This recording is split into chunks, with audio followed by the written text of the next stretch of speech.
ओम नमो भगवते वासुदेवाय। तस्मादम गुरु परपद्यतम जिज्ञासु श्रेय उत्तमम शब्दे परे च निष्णातम ब्रह्मणो पशम आश्रयम। श्रीमद् भागवत के इस श्लोक का अर्थ है कि हमें जब भी ज्ञान की आवश्यकता होती है या जब भी आप धर्म का ज्ञान प्राप्त करना चाहते हैं, उसका मुख्य जो तरीका है वह है कि आप किसी प्रमाणिक गुरु की शरण में जाएं तथा उन्हीं के द्वारा ही शिक्षा ग्रहण करें। अब प्रमाणिक गुरु क्या होता है? मेरे प्रभु श्री कृष्ण कहते हैं कि वह गुरु जो गुरु शिष्य परंपरा का निर्वहन करता हुआ किसी गुरु की शिष्यता को ग्रहण करता है तथा संपूर्ण जीवन आध्यात्म को देखकर, शास्त्रों का गहन अध्ययन करके, आत्मचिंतन करके और महान विद्वानों की शरणी में बैठकर जो अध्यात्म का ज्ञान प्राप्त करता है, ऐसे ही गुरु की शरण में जाना चाहिए, क्योंकि वही गुरु होगा जो आपके आत्म ज्ञान का बढ़ोतरी करेगा। धर्म के प्रति आपके जो कन्फ्यूजन्स होंगे, जो भी जिज्ञासाएं होंगी, उनको पूरा करके आपको धर्म के असली रास्ता ही दिखा पाएगा। आज के समय में सबसे ज़्यादा समस्या इसी बात की है कि लोगों को धर्म का ज्ञान ही नहीं है। कारण ग्रंथ तो पढ़े ही नहीं। आज के समय में आपके घर पर भागवत गीता हो मिल जाए तो बहुत बड़ी बात है, पढ़ना तो बहुत दूर की बात है। और श्रीमद् भागवत ग्रंथ की तो बात ही छोड़ दीजिए। गायत्री मंत्र भी सिर्फ इसलिए याद है क्योंकि स्कूल में बचपन में पढ़ाया जाता था, वरना लोग भूल चुके हैं। क्योंकि गुरु शिष्य परंपरा का निर्वहन करना बहुत मुश्किल हो गया है। युवा काल के अंदर हमारा सारा ध्यान जो होता है पैसा कमाने के अंदर, करियर बनाने के अंदर लग जाता है और हम अपने वास्तविक जो धर्म है, अध्यात्म है, अपनी पहचान को वहीं भूल जाते हैं। उसकी तरफ हमारे पास समय ही नहीं है। हाँ, जब कोई टीवी सीरियल देखते हैं तब हमारे अंदर का अध्यात्म जाग जाता है। और यही कारण है कि हमारा अध्यात्म, हमारी आस्था स्थायी नहीं है। पल पल हम अपना ईश्वर बदलते रहते हैं। कभी किसी बाबा के चक्कर में पड़ते हैं, कभी किसी ईश्वर के चक्कर में पड़ते हैं। जैसा माहौल चल रहा है वैसा ढल जाते हैं। स्थायित्व नहीं है, हम स्थिर नहीं है, हमारा मन स्थिर नहीं है। और भक्ति के लिए मन का स्थिर होना बड़ा ही जरूरी है भक्तों। और जब आप किन्हीं ऐसे तत्वों से, ऐसी जगह से ज्ञान प्राप्त करते हैं जिनका खुद कुछ पुख्ता प्रमाण नहीं है, तो वह ज्ञान अधूरा भी हो सकता है और गलत भी हो सकता है। आज मैं किसी से पूछूं कि जब भगवान श्री कृष्ण ने कंस को मारा था तो उनकी आयु कितनी थी, तो कहेंगे हाँ वो टीवी में देखा था 15-16 साल के थे, जबकि ऐसा नहीं है। अधिकतर आजकल के युवा भगवान के रासलीला के ऊपर काफी तंज कसते हैं, बात करते हैं। तो आज की कथा जो है हम इसी को समर्पित करते हैं कि ईश्वर की रासलीला को लेकर जो जो लोगों के अंदर मिथ्या भ्रम है, आज हम उसको दूर करेंगे। ओम नमो भगवते वासुदेवाय। आइए मेरे प्रभु श्री कृष्ण की रासलीला का वर्णन करते हैं। अब लीला का मतलब क्या होता है? लीला का अर्थात कुछ भी कला करना, कुछ भी मजाक करना, नाटक करना, कुछ भी माहौल जमाना, उसे लीला करना कहते हैं। हम जो कार्य करते हैं, हंसी मजाक करते हैं, वह भी लीला करनी होती है। कलाकार जो कला रूपी करते हैं, एक्टिंग करते हैं, वह भी लीला करना ही कहलाता है। रास का अर्थात होता है रस, अर्थात ऐसी लीला जिसमें रस मिले उसे रासलीला कहते हैं। इसका वैसा मतलब बिल्कुल भी नहीं है जैसा आजकल के मिथ्यालोभी लोगों ने बनाया हुआ है। रासलीला जिस दिन हुई वह दिन बड़ा ही मनोरम था। उस दिन दरअसल एक नहीं 2 चमत्कार किए थे मेरे प्रभु श्री कृष्ण ने। वो वही दिन था जिस दिन सुबह सुबह मेरे प्रभु श्री कृष्ण ने गोपियों के वस्त्र चुराए थे। जी हाँ भक्तों, बहुत इसके बारे में भी लोगों के अंदर मिथ्या ज्ञान है कि भगवान श्री कृष्ण गोपियों के वस्त्र चुरा लेते थे। ऐसे इंसान को भगवान कैसे कहा जा सकता है? तो सबसे पहले हमें उसके पीछे के लॉजिक को जानना बड़ा जरूरी है, क्योंकि आजकल के लोग लॉजिक बहुत मानते हैं। तो पहले मैं आपको ये बता दूं मेरे भक्तों कि प्रभु श्री कृष्ण ने जिस समय लीला की थी उनकी आयु मात्र 4.5 वर्ष की थी। 4.5 वर्ष का बच्चा जिसकी माँ उसको अपने साथ सुबह लेके चली जाती है कि चलो मैं स्नान करने जा रही हूँ, बच्चे को साथ नहलाऊंगी, आजकल 21वीं सदी में भी 4, 5, 6 साल तक का बच्चा होता है वो अपनी माँ के साथ ही नहाता है, माँ उसको अपने साथ ही नहला देती है। तो अगर कलयुग में भी अगर बच्चे का अपनी माँ के साथ नहाना गलत नहीं है तो वो तो फिर युग ही कोई और थे, उस समय में वो गलत कैसे हो सकता है। यहाँ एक बात और गौर करने लायक है भक्तों के, हिंदुस्तान में आज भी काफ़ी ऐसे गांव हैं जहाँ पर शौचालय नहीं है, लोग घर में नहीं बनाते। तो उन घर की औरतें क्या करती हैं, वह सुबह सुबह सूर्योदय होने से पहले ही शौचालय के लिए शौच के लिए हो आती हैं। तो त्रेता युग के बाद द्वापर युग में भी, श्री कृष्ण के युग में भी यही नियम थे कि जब गांव की औरतें स्नान आदि के लिए जाती थी वह सूर्य उदय होने से पहले ही स्नान आदि से निवृत्त होकर आ जाती थी। तो इसको आप ये भी नहीं कह सकते कि वहां पर कोई औरतें खुले में रोशनी में स्नान करती थी, वह अंधेरे में स्नान किया जाता था। और श्री कृष्ण जो थे मेरे प्रभु, वह उस समय वहां पर 2 लीलाओं का इकट्ठा जो है रास रचा रहे थे। एक 4.5 साल का मासूम बच्चा जो उन्होंने शरीर धारण किया हुआ था, और एक स्वयं अपने आप के अंदर ईश्वर होना। अब बच्चे के रूप में उन गोपियों के साथ उनका संबंध वही था जो माँ का पुत्र के साथ होता है। आपके परिवार में, गली मोहल्ले में, रिश्तेदारी में काफी बच्चे होंगे 4 साल के, 5 साल के, आपका उनके साथ क्या रिश्ता है? आप उनकी चाची हैं, ताई हैं, माँ हैं, मौसी हैं। 4.5 साल के बच्चे को देख के आपके मन के अंदर ममत्व ही आएगा, ममता का भाव ही आएगा। 4.5 साल का बच्चा सबके लिए बेटे के समान होता है और उसके लिए हर औरत माँ दिखती है, क्योंकि 4.5 साल का बच्चा जब बोलना नहीं सीखता ना, वो हर किसी को माँ माँ कह के बुलाता है, चाहे कोई भी हो। तो ऐसे ही 4.5 साल की उम्र में मेरे प्रभु श्री कृष्ण तोतली आवाज में सबको माँ ही कह के बुलाते थे। और दूसरी लीला कर रहे थे वो ईश्वर होने की, क्योंकि ईश्वर थे, और ईश्वर के रूप में भी वह सबके पिता के स्वरूप में थे, क्योंकि ईश्वर तो सबके पिता हुए। और पिता के लिए संतान ही होती है, चाहे वह जिस मर्जी आयु की हो जाए। और भगवान श्री कृष्ण जो है उनको हमारी आयु से, हमारे लिंग से और हमारे शरीर से कोई लेना देना नहीं है। उनका रिश्ता केवल हमारी आत्मा से है, क्योंकि वो परमात्मा है। प्रभु श्री कृष्ण जब हमको आपको देखते हैं तो उन्हें पुरुष या नारी नहीं दिखता, कोई बच्चा बूढ़ा नहीं दिखता, उन्हें हम सिर्फ एक आत्मा के स्वरूप में दिखते हैं। शरीर से मेरे प्रभु का कोई लेना देना नहीं है। तो उस रूप में भी अगर मेरे प्रभु श्री कृष्ण वहां पर थे, ईश्वर रूप में भी वह सिर्फ आत्माओं को ही देख रहे थे। और सबसे बड़ी बात है कि भगवान के सामने हम कभी भी पर्दा नहीं कर सकते। भगवान होता क्या है? ऐसा कौन सा क्षण होता है जब हम भगवान से दूर हैं? भगवान तो हर समय हमारे आसपास है, यहां तक कि हमारे अंदर भगवान है। हम बने भी तो भगवान से ही हुए हैं। हम किन चीजों से बने हुए हैं? 5 मूलभूत है हमारे, और वही भगवान है। अगर भगवान शब्द का आप सही अर्थ निकाले तो क्या बनता है? भ से भूमि, व से वायु, गगन, अग्नि, न नीर, भगवान, भगवान। तो भगवान इन्हीं पंच तत्वों के जो मिश्रण है उसे हम भगवान कहते हैं, और इन्हीं पंच तत्वों से हम बने हैं। आप गौर कीजिए और जरा सोच के बताइए कि जन्म से लेके आज तक कोई भी एक ऐसा क्षण हुआ है जब आप इन 5 तत्वों से दूर हो, जब आप जल के आसपास भी ना हो। अरे हमारे खुद शरीर के अंदर 70% जल होता है। अग्नि हमारे अंदर है, मिट्टी से हम बने हैं, भूमि हमारे अंदर है, प्राण के रूप में प्राण वायु हमारे अंदर है, अनंत मस्तिष्क जो है, आकाश जो हमारी सोच हमारे अंदर है। तो हम ईश्वर से कब पर्दा कर सकते हैं? तो जब गोपियों का वस्त्र भगवान ने चुराए, तो जब गोपियों को उन्होंने शिक्षा दी, तो उसका शिक्षा देने का अर्थ यही था कि आपको कभी भी पूर्णतया निर्वस्त्र होकर स्नान नहीं करना चाहिए, बल्कि आपको कुछ ना कुछ पर्दा रखना चाहिए, क्योंकि आप खुले में नहा रहे हैं, चाहे अंधेरा है चाहे जो मर्जी है।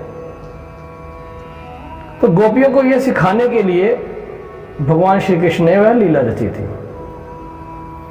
अब हुआ क्या कि वहां पर आ गए कामदेव। अब मेरे प्रभु श्री कृष्ण ने ऐसी लीलाएं रची हैं कि उनके तो बखान ही अनंत है।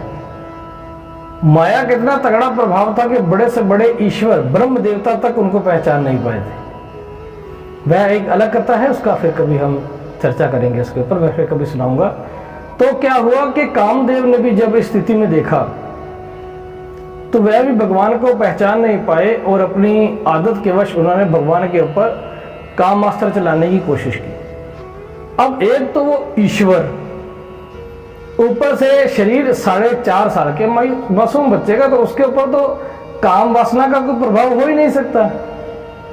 तो मेरे प्रभु श्री कृष्ण ने कामदेव से कहा कि कामदेव, आप गलत जगह कोशिश कर रहे हैं, यहां आपके काम वासना का प्रभाव नहीं चलेगा। कामदेव ने तब भी नहीं पहचाना, उसने कहा नहीं हो तो तुम बालक ही, ऐसा नहीं हो सकता, मेरे वासना का तीर कहीं गलत जा ही नहीं सकता, ये पता नहीं कैसे हो गया। तो श्री कृष्ण ने कहा कि कोई बात नहीं, यहाँ तो अभी ब्रह्म मुहूर्त है, ब्रह्म वेला है, सूर्य उदय होने वाला है, ईश्वर का समय है, पूजा पाठ का समय है, हो सकता है तुम्हारे काम के तीर इस समय जो है कमजोर हो गए हो, चलो मैं तुम्हें एक और मौका देता हूं। तुम कहते हो ना कि तुम बहुत बड़े शक्तिशाली हो, मैं तुम्हें एक शुद्ध माहौल देता हूं तुम्हारे काम का, ऐसा माहौल जहां नाच गाना हो रहा होता है, मस्तियां हो रही होती हैं, लोग नाच रहे होते हैं, ऐसे माहौल को काम के लिए उत्तम समय माना जाता है, स्थिति मानी जाती है, शाम का समय ऐसा माना जाता है। तो एक काम करते हैं, आज शाम को मैं तुम्हें तुम्हारे मतलब का माहौल बनाकर दूंगा, जहां गांव की सभी गोपियां होंगी और मैं सभी गोपियों के साथ नाच रहा होऊंगा, गा रहा होऊंगा, तब तुम आना और मेरे ऊपर छोड़ो, गोपियों के ऊपर अपना काम का तीर चलाकर देखना, वहां भी अगर तुम कामयाब हो गए तो मैं तुम्हें मान जाऊंगा कि तुम कुछ हो। अब ये बात जो है तीनों लोकों में फैल गई। मेरे प्रभु श्री कृष्ण की ये बात थी, शिवजी भगवान शिव शंकर शंभू ने भी वो बात सुनी, उन्होंने भी माता गौरी को बताकर वहां से वो चले।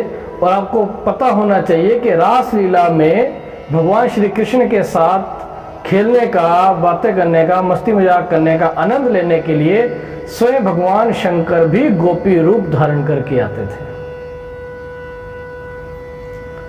अब आज के समय में जब आप सब लोगों के पास मनोरंजन के कई साधन है, टीवी है, डिस्प्ले है, मोबाइल है, कंप्यूटर है, उस समय ऐसा कुछ नहीं होता था। और अगर आप थोड़ा सा प्रैक्टिकल सोचेंगे और हिंदुस्तान के गांवों वाले माहौल में जाएंगे तो आप देखेंगे कि आज भी कुछ साल पहले तक, जब तक गांव में टीवी मोबाइल नहीं पहुंचा था, वहां पर रास करने के लिए कलाकार आते थे। वह एक स्टेज सी लगाकर भांति भांति के नाटक करते थे, नृत्य करते थे और लोग वो देखने जाते थे। हिंदुस्तान में आज भी रामलीला का नाटक होता है, तो वह भी लगभग वैसा ही है। तो एक गांव के अंदर द्वापर युग के, जहां पर कोई मनोरंजन का आज के हिसाब से साधन नहीं है, उस गांव का एक बच्चा बांसुरी बजाना सीख जाता है। बच्चा भी कौन? भगवान श्री कृष्ण। और मधुर बांसुरी बजाएंगे, इसमें तो कोई दो राय ही नहीं है। तो उस गांव के एक बच्चे ने बांसुरी बजानी सीख ली। अब वो बच्चा क्या करता है, सारा दिन गोचारण करता है, गौओं को लेकर जाता है। शाम को जब वह फ्री होकर घर आ जाता है तो यमुना नदी के किनारे थोड़ा ठंडे माहौल के अंदर वह बैठकर बांसुरी बजाता है। शौक है उसका। और बांसुरी इतनी मधुर होती है कि गांव के जो लोग हैं, खासतौर से स्त्रियां, क्योंकि कला के प्रति स्त्रियां ज्यादा ही मोहित होती हैं, वह वहां पर उसकी बांसुरी सुनने के लिए एकत्र हो जाती हैं। 5 साल की बच्ची से लेकर 80 साल की बुढ़िया तक अपने सारे काम धाम छोड़ के भाग के जाती हैं कि अब कान्हा बांसुरी बजा रहा है, मुझे सुनने जानी है। अब इसमें आपको अनप्रैक्टिकल क्या लगता है? इसमें आपको ऐसी क्या चीज लगती है जो ना मानने लायक हो? थोड़ा प्रैक्टिकल लेके सोचिए इसको। और वह सभी गांव की गोपियां, बच्चियां, जवान स्त्रियां, बूढ़ी औरतें, वह सभी पहुंच जाती हैं श्री कृष्ण के आसपास और बैठकर बातें करते हैं। माहौल बन जाता है कुछ पल का बांसुरी सुन रही हैं, आपस में सारा दिन क्या हुआ क्या नहीं हुआ चर्चा वार्ता कर रही हैं, और श्री कृष्ण ठहरे नटखट बालक। तो जैसे होता है ना, मोहल्ले का या परिवार का एक प्यारा सा बच्चा होता है तो सभी उसके साथ खेलना पसंद करते हैं। तो श्री कृष्ण भगवान सबके लाडले, सबके प्यारे नटखट गोपाल, तो सभी गोपियां उनके साथ खेलना पसंद करती हैं कि मैं खेल। अब थे प्यारे और राजा के बेटे थे, अब राजा के बेटे को तो सभी दुलार करेंगे, तो सभी कोशिश करते थे कि मैं गोपाल के साथ खेलूं, मैं गोपाल के साथ खेलूं। बच्चियां कहती थी हमने खेलना है, जवान स्त्रियां कहती थी हमने गोद में उठाकर लाड करना है, बूढ़ी स्त्रियां कहती थी कि हमने प्यार करना है उसको। प्यारा बच्चा था, राजा का बेटा ऊपर से। तो उस माहौल में उस हंसी ठिठोली को वर्णन जो है कवियों ने उसको रासलीला का नाम दे दिया। अब आप हल्का सा खुले मन के अपने विचारों से सोचिए कि इसके अंदर काम वासना का स्थान कहां से आ गया। आप अपने परिवार के बच्चों के साथ खेलते होंगे, बच्चों के साथ भी, बेटों के साथ भी, बेटियों के साथ भी, हंसी ठिठोली हर परिवार में होती है, बड़े बच्चों के साथ मिलकर खेलते हैं, तो उसमें वासना का स्थान से आ गया। अब श्री कृष्ण भगवान जो है लीलाधर हैं, लीलाएं करते हैं, वैसे मिलकर वह रास करते थे, तो इसको कवियों ने रासलीला का नाम दे दिया। और कलयुगी लोगों ने अपने गंदी सोच के, गंदे विचारों से इसको दूषित करने की कोशिश की। लेकिन असली भक्त, असली संत, जो असली ईश्वर भक्त है, श्री कृष्ण का प्यारा है, वह कभी ऐसे लोगों की बातों में नहीं आते। तो कामदेव जब आए, उन्होंने देखा कि कान्हा जो है चमत्कार दिखा रहे हैं, और सभी गोपियां कान्हा के साथ इतनी मस्त हुई पड़ी हैं कि हर एक को लग रहा है कि कान्हा मेरे पास बैठा हुआ है, अर्थात हर एक गोपी के पास कान्हा बैठे हुए हैं। इतने रूप कान्हा ने बना लिए।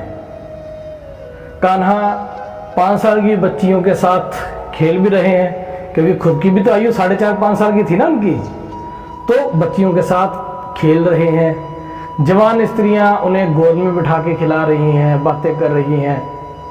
जो बूढ़ी औरतें हैं वो अपनी गोद में खिला के बातें कर रही हैं, उन्हें अपने साथ दिख रहे हैं। तो हर एक के साथ नाच रहे हैं, गा रहे हैं, खेल रहे हैं, कृष्ण लीला दिखा रहे हैं, रास लीला कर रहे हैं। और कामदेव अपनी कोशिश की, तीर मारे, और जाहिर सी बात है फेल होना था, फेल होकर चले गए। तो उन्होंने हाथ जोड़ दिए भगवान के आगे और उन्होंने प्रार्थना की कि भगवान मुझे अपना वास्तविक चरित्र दिखाएं। तब भगवान श्री कृष्ण ने उनका अपना रूप दिखाया और उन्होंने बोला कि मैं हूं परब्रह्म, सृष्टि रचयिता प्रभु श्री कृष्ण। और इस प्रकार रासलीला की कथा समाप्त हुई। और रासलीला मेरे प्रभु नित्य करते थे। और मैं आपको एक और बात बताऊं कि मेरे प्रभु श्री कृष्ण ने वृंदावन के अंदर केवल अपना बचपन ही काटा है, अर्थात युवा अवस्था में मेरे प्रभु श्री कृष्ण कभी वृंदावन गए ही नहीं। 10 साल और 7 महीने की आयु थी मेरे प्रभु श्री कृष्ण की जब वो अक्रूर जी के साथ चले गए थे कंस का वध करने के लिए। और कंस का वध करने के बाद वह मथुरा में ही रहे। कंस के ससुर थे जरासंध, जिन्होंने प्रण दिया था कि मुझे एक बार पता लग जाए कि किन लोगों ने कृष्ण को इतने सालों तक छुपा के रखा, पाला पोसा, मैं उन सबको मार दूंगा। तो वृंदावन के साथ श्री कृष्ण का क्या संबंध था उसे सदा ही रहस्य बनाकर रखा गया जब तक जरासंध जिंदा था। अर्थात 10.5 साल की आयु में जब प्रभु श्री कृष्ण ने वृंदावन छोड़ा, उसके बाद वो जीवन में कभी भी वापस वृंदावन नहीं गए। कभी भी वो राधा रानी से नहीं मिले, यशोदा मैया से नहीं मिले, वासुदेव से नहीं मिले। तो उन्होंने अपना जो आगे का जीवन था सारा मथुरा में ही बिताया। तो जब वो टीवी सीरियल में देखते हो ना, जवान कृष्ण रासलीला कर रहे हैं, राधा के साथ कर रहे हैं, वह सब मिथ्या है। तो आप लोगों से अनुरोध है कि आपको धर्म का ज्ञान लेना है तो शास्त्र पढ़िए, ग्रंथ पढ़िए, किताबें पढ़िए,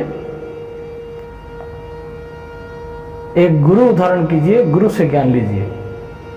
टीवी सीरियल या यहां से मिलने वाला ज्ञान, इनमें सच भी है, झूठ भी है, ये दो धारी तलवार है। और क्या सच है क्या झूठ है ये जांच पाना अज्ञानी लोगों के लिए बड़ा मुश्किल है। तो मेरे प्रभु श्री कृष्ण की रास लीला की कथा आपको पता लगी। आज के लिए सेवा स्वीकार करें। ओम नमो भगवते वासुदेवाय।